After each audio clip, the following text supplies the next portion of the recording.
Nobody buys a 7-seater people carrier because they want one. They buy one because they need one. And so goes the theory of dozens of opinionated car reviewers. Whether that's true or not, Ford listened up and built this, the S-Max. What we have here is a 7-seater that its makers want you to believe is as sleek and as desirable as a sporty saloon, with handling to match. That might sound far-fetched, but the first generation S-Max was a bit of a revelation in this class, so we've got high hopes for this new model. New it is too, based on the new platform of the Ford Mondeo, although the styling is little more than a mild refresh. Boot space is good. It's a decent size with a flat loading lip, square, big opening, and there's enough room for our baby buggy and some bags. It's versatile too. If you want a van, you just fold down the rear seats, or for a bus, lift the third row chairs out of the floor. The one-touch folding system for these seats is an improvement over the old model. However, getting in still requires clambering through quite a narrow gap. And once here, there's not as much room as a Seat Alhambra or Ford Galaxy, so it's really only suitable for short journeys or children. We like that you get 3 proper individual seats in the back here that all slide and recline to make the children behind you even more squished. Plus, they each have Isofix mounting points, which means you can fit 3 child seats side by side safely.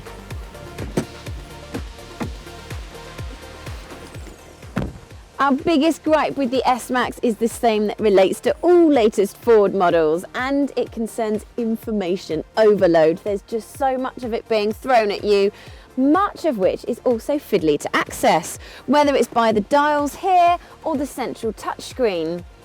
Its saving grace, however, is there's plenty of adjustment in the seat and also the steering wheel to find a comfortable driving position. And considering it's a huge 7-seater, visibility is actually really good. There's also loads of storage space for all those toys, sweet wrappers and drinks bottles.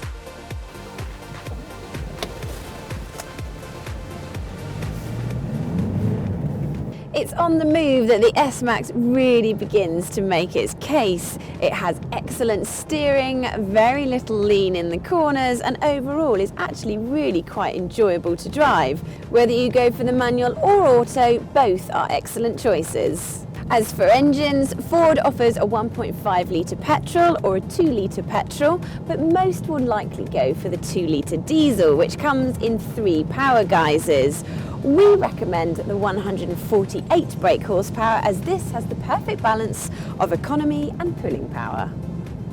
None, though, are as economical as some of the S-Max rivals, where cars such as the Citroën Grand C4 Picasso and Vauxhall Zafira Tourer are returning more than 70 miles per gallon in official tests. The Ford could only manage about 55. In the real world, we've been getting between 37 and 38 miles per gallon. So if you're expecting in the region of 40, you won't be disappointed. Nor will you have any problems with comfort, because the S-Max does a great job of soaking up the lumps and bumps of the road and protecting you from the worst of the wind and road noise. In fact, we think it's so good as standard, it's not worth paying for the adaptive suspension or variable steering options.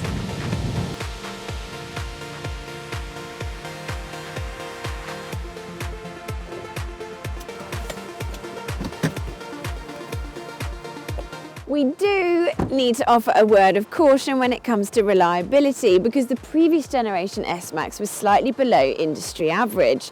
And the warranty for 3 years and 60,000 miles is distinctly bog standard. Renault, for example, offers 4 years, and Kia offers 7 years on its 7-seater Karens. As it's a Ford, you should also expect to haggle more than £1,000 off the list price, bringing it in line with rivals. Insurance and servicing costs are competitive, and the S-Max holds its value pretty well. Throw in some solid safety credentials, including some of the latest technology, such as radar-based collision warning system, and you've got a solid family car. Okay, some of the rivals may offer more space, but none will be quite as enjoyable to drive. Don't go anywhere before you make up your mind. Check out the Telegraph Cars website to read in-depth reviews of other new cars on the market by clicking here. And don't forget to subscribe to the Telegraph Cars YouTube channel by clicking here.